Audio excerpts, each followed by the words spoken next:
All right, chapter 246, The Party at Ravensworth Hall. During Albert Egerton's absence, the conversation in the drawing room had at first turned upon the subject of the old gardener's statements respecting the ghost. Lord Dunstable, Mr. Chichester, and Sir Rupert Harborough expressed their firm belief in the truth of the story, simply because they were anxious to serve their friend Egerton and get the aunt and cousins back again to London as speedily as possible. For they feared that if an exposure were to take place, and if the deception relative to the ownership of the Hall were by any accident to transpire, the remonstrances, reproaches, and accompanying advice which Egerton's relations were certain to lavish upon him might have the effect of reclaiming him entirely, a prospect by no means pleasant to the minds of those adventurers who were resolved to pluck him to his very last feather. Colonel Cholmondeley, although completely agreeing with his friends in all matters of this nature, nevertheless proclaimed his total disbelief of the ghost story. This he did simply because it would have appeared too pointed had all Egerton's friends combined unanimously in recommending that the party should return to London immediately after the collation. "For my part," said Mr. Tedworth Jones, "I believe every word that the old man uttered. Love, poetry, and ghosts seem to me to go together. For what is love, unless the lover, who loses her whom he loves, can soothe the agony of his mind by the conviction that she, the dear lost one, is ever near him in the shape of a disembodied spirit?" And having delivered himself of this splendid proof of his poetic mind, Mr. Tedworth Jones glanced triumphantly around him. "How sweet you do talk, to be sure, my dear Tedworth," murmured the enraptured Clarissa Jemima. "It was your conversation," she added in a loving whisper, "that first made an impression upon my heart." "And did my poetry have no influence, dearest?" asked Mr. Jones in a tone of increasing mawkishness, and so far above a whisper that the words were overheard by Mr. Chichester. "Ah, now I have found you out, Mr. Jones," cried this gentleman, who most probably had certain reasons of his own for playing the amiable toward the wealthy tribesman's heir. "You're a poet, eh? Well, I thought so from the very first. In fact, you have the air of a poet. You wear your collar like a poet. You look altogether like a poet." Now, although Mr. Tedworth Jones looked at that precise moment, and at most other moments also, more like an ass than a poet, he nevertheless felt the compliment in its most flattering sense, and after a considerable degree of whispering on his part with Clarissa, and giggling and whispering also on hers, it transpired that Mr. Tedworth Jones had addressed his beloved a great variety of poetical compositions. "And I can assure you that they are very pretty, too," cried Mrs. Bustard, who was by no means an indifferent spectatress of this scene. "But you should print them, my dear sir, you should print them," exclaimed Mr. Chichester. "Let the world welcome you at once as a great poet." "Well," said Mr. Tedworth Jones, his whole countenance becoming as red as his hair, so that it seemed as if he were about to go off in a state of spontaneous combustion, "I did venture to print a little piece a few weeks ago." "Indeed," said Chichester, apparently much delighted at this announcement. "In some periodical, I presume?" "No, it was to have been struck off on a few sheets of gilt-edged paper, just to circulate privately amongst my friends, you know," replied Mr. Jones. "But really, the compositors made such an awful mole of the first proof that I never had the courage to let them go on." "It was a very great pity," observed Chichester. "I can show you the original copy in the first proof if you like," continued Mr. Jones, "and you may then judge for yourself how far I was justified in being angry with the printers."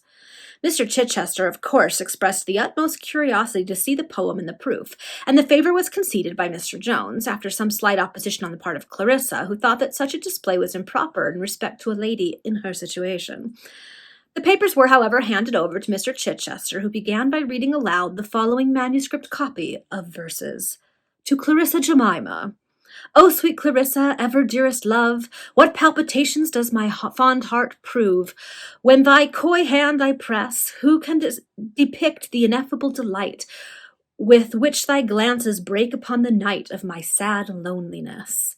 True as the boreal lights unto the pole, those looks shed lustre on my saddened soul, and bid sweet visions rise to cheer me in my wandering path, and give a plea to nurse the thought that I may live to bask in thy blessed eyes. Yes, dark as seemeth this wide world to me, perverse as human hearts appear to be, thou art all truth and joy. For thee the incense of my altar burns, to thee my grateful memory ever turns, with bliss that ne'er can cloy." These verses were received with great applause by all present, but during the reading of them, Clarissa had thought it quite becoming for a young lady in her situation, to burst into tears and throw herself in a sort of hysterical frenzy into her mama's eyes. Mama's arms. Oh, it's so dramatic. This little bit of tragedy was, however, soon got over, and the manuscript copy of the verses having been disposed of, Mr. Chichester proceeded to read aloud the first proof of the stanzas in print. So this is the version of it that got printed. To Alrissa Gemini, ah, sweet Alrissa, ever cleanest bore, what fluctuations does my proud heart pour, when thy toy's hand I guess, who can defect the inexorable delight with which thy flounces break upon the sight of my bad loveliness? Trim as the rascal sights unto the pole, those locks shed bistra on my padded soul, and bid smart onions rise to turn me in my montling path, and give a flea to nerve the thought that I may live to bask in thy bleared eyes. You bark as smelleth this vile work to me, peruse as human beasts appear to be, then act all trash and gag. For thee the nonsense of my utter brims, to thee my plateful simmering ever trims with flies that now can't bag.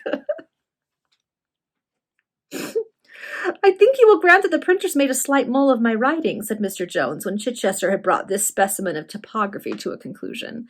Yes, a slight mull, as you observe, returned this gentleman, who, together with his own friends, was scarcely able to repress a boisterous outbreak of mirth. But it is impossible to feel any annoyance at the strange assemblage of misconceptions on the part of the printer, since the original itself is so perfectly beautiful. Yes, so very charming, whispered Clarissa Jemima. Mr. Jones looked a complete encyclopedia of tender emotions, and the happy couple, forgetting that other persons were present, continued their discourse in whispers. Well, I declare, said Miss Susanna Rachel after a pause, I don't think I shall ever again be able to sleep without a light in the room after all that has been told us about the ghost. And I shall always cover my head over with the cloths, lisped another female specimen of the bustard race. I've been told, remarked the fourth daughter, that a horseshoe nailed to the door of a room will prevent evil spirits from passing the threshold. Or sleep with a Bible under your pillow, said the fifth Miss Bustard. That's all very well, gals, observed the parent of this most interesting family, but ghosts won't be kept away by such means as them. Where there's evil spirits, there evil spirits will be. Nothing can possibly be clearer, ma'am, exclaimed Lord Dunstable. And if they must walk, they will walk, continued Mrs. Bustard. Your arguments are really admirable, madam. And so it's of no use bothering oneself about it, beyond getting away as soon as possible from the place where the ghosts are, added the lady. Were you of the other sex, madam, I would say you had graduated at Oxford, remarked the nobleman, for you reason with all the logic of Euclid. Is Mr. Euclid such a very clever man, my lord? Asked Mrs. Bustard. Dunstable was suddenly seized with a violent fit of coughing, at least so it appeared to the good-natured old lady, inasmuch as he was forced to keep his handkerchief to his mouth for a considerable time. Egerton now reappeared and suggested a ramble about the grounds while the collation was being spread. Mrs. Bustard was anxious to go over the mansion, but Egerton negated that proposal by stating that as he had not yet compared the contents of the various rooms with the inventory, it would not be fair to institute any such examination unless attended by the persons in charge of the place, and they were too busy with the preparations for the luncheon to spare time for that purpose. The ramble was accordingly agreed to, and the party descended to the gardens. Well, my dear Albert, said Mrs. Bustard as they roved through the grounds, I admire the edifice and I admire the gardens very much, but I don't like the evil spirit.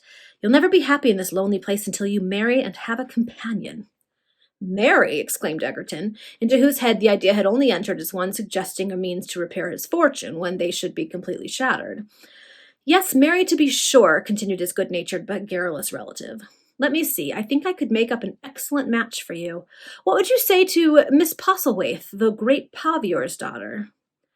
Oh, my dear madam, exclaimed Lord Dunstable, your nephew may look somewhat higher than a Paviour's daughter. I intend that he shall marry a lady of title as well as of fortune. Only think how well it will sound in the Morning Herald. Mr. and Lady Egerton of Ravensworth Park. So it would, cried the aunt, delighted with the prospect thus held out, and in this way they chatted until the bell on the roof of the hall rang to summon them to the collation. The table was spread in the haunted room, and the company took their place with the determination to do ample justice to the excellent cheer. We have already given the reader to understand that there was a most liberal supply of eatables provided for this occasion. We should also state that the wine was equally plentiful and good, and the champagne soon circulated with great freedom. Mrs. Bustard permitted Lord Dunstable to fill her glass as often as he chose, and that was very often indeed. As for her daughters, they one and all declared to the gentlemen who respectively sat next to them that they really could not possibly think of taking more than a quarter glass. But it happened that after a great deal of simpering, giggling, and blushing, they managed to toss off each a bumper, and somehow or another their eyes were averted when their glasses were being refilled, and on the third occasion of such replenishment they took it as a matter of course. Things went on so comfortably that Egerton's spirits rose to as high a state of exuberance as if he were really the owner of the splendid mansion in which he was entertaining his relations and friends. Mrs. Bustard declared that she never had seen anything so pleasant since the day when her poor deceased husband and herself dined with the Lord Mayor. Mr. Tedworth Jones insisted upon singing a song which he had himself composed to his intended, and the two first lines of which delicately eulogized the fair Clarissa, and plainly stated how grieved the poet would be to miss her.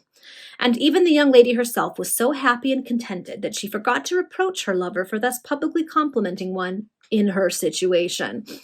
Dunstable flattered the old lady, Cholmondeley, Harborough, and Chichester made themselves agreeable to the young ones, and everything was progressing as merry as a marriage bell, when the old gardener rushed frantically into the room, carrying his paper cap in one hand, his wig in the other, and bawling at the top of his cracked voice, "A corpse! A corpse!" Everyone started from his seat around the table and surveyed the gardener with looks of astonishment. For a moment, Egerton and his four fashionable friends imagined that this was some scheme of the gardener to break up the party, and was therefore to some extent a stratagem in favor of Egerton himself. But a second glance at the horror-struck countenance of the old man convinced them that his present conduct was far different from a mere feint. "A corpse, a corpse," he repeated, casting haggard looks around. "What in the name of heaven do you mean?" demanded Egerton, now advancing toward him. The gardener sank, trembling all over, upon a seat, and Egerton made him swallow a glass of wine.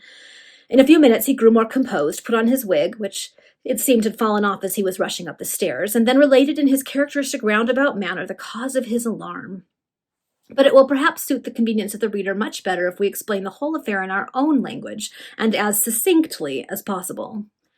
It appeared then that while the company in the drawing-room were discussing their wine, and the gardener, his wife, and the servants in attendance upon the vehicles were dining off the remains of the banquet in the kitchen, a stout, hearty, decently dressed fellow of about 8 and 40 years of age was passing through a field near Ravensworth Hall.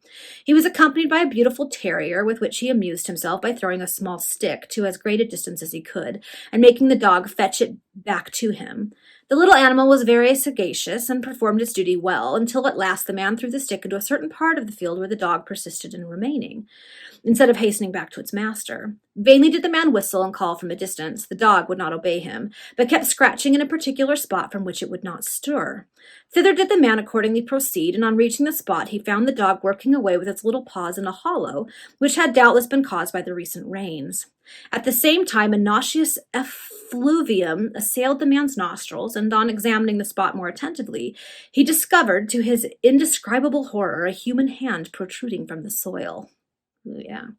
It was almost a skeleton hand, but the black and rotting flesh still clung to it, and the fibers were not so far decomposed as to cease to hold the joints of the fingers together.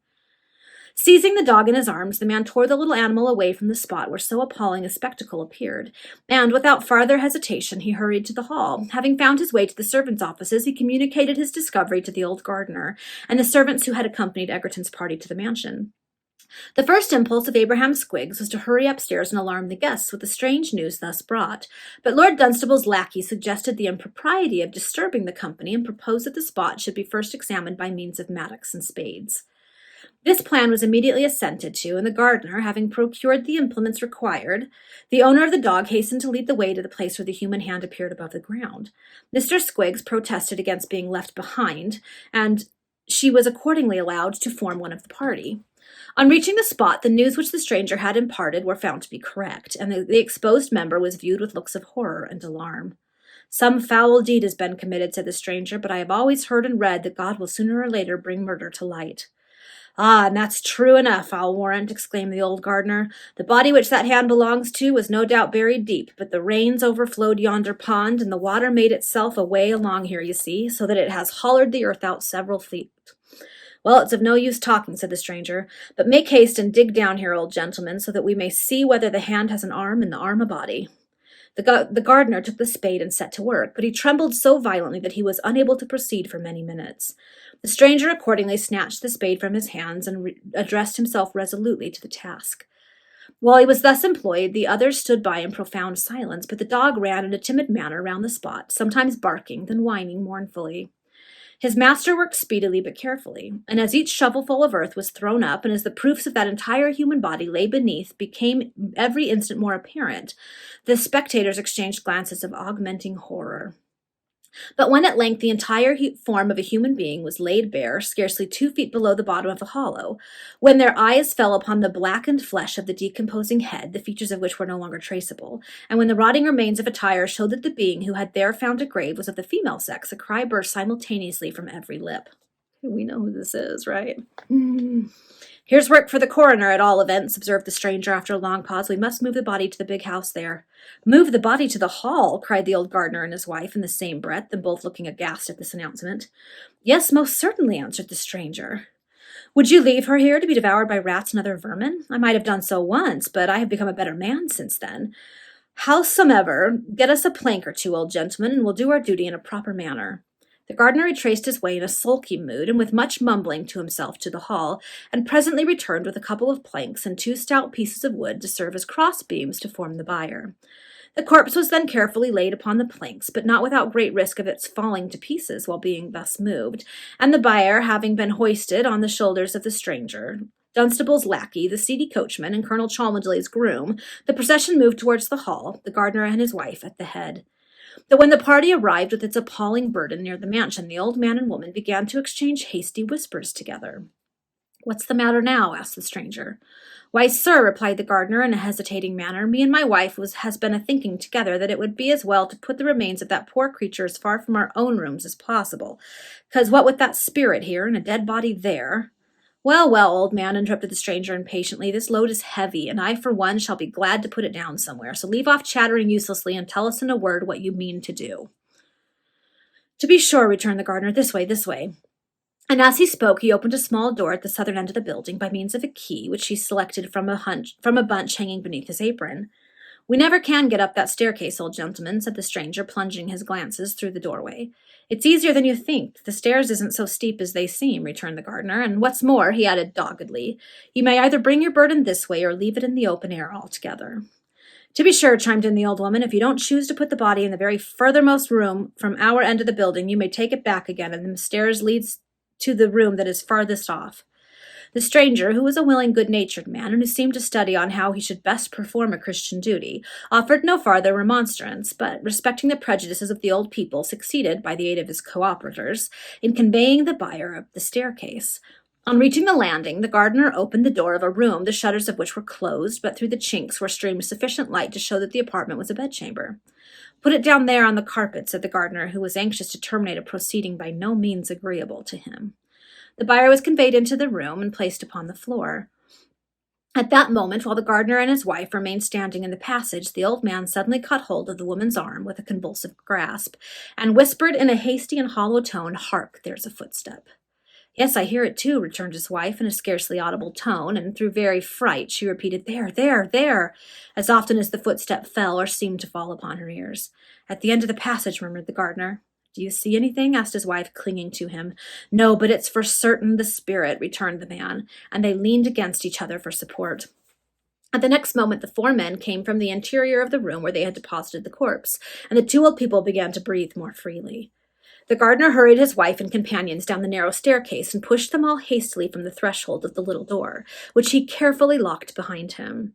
Then, having given the stranger a surly kind of invitation to step in and refresh himself, he led the way to the offices at the opposite extremity of the building. But scarcely had the party gained the servants' hall when the old gardener, whose mind was powerfully excited by all that had just occurred, hastened abruptly away, and rushing up the great staircase, he burst into the drawing-room, exclaiming, A corpse! A corpse! Okay, that's the end of the chapter. Okay, so Lydia, it's got to be Lydia because she was buried not far from the pond after she was pulled out of it. She's been found. See what comes of that. I mean, it's been at this point a couple of years. So, and this is the Victorian era, so there's not going to be a ton of evidence really that can be taken. So, okay, we'll see what happens in the next chapter.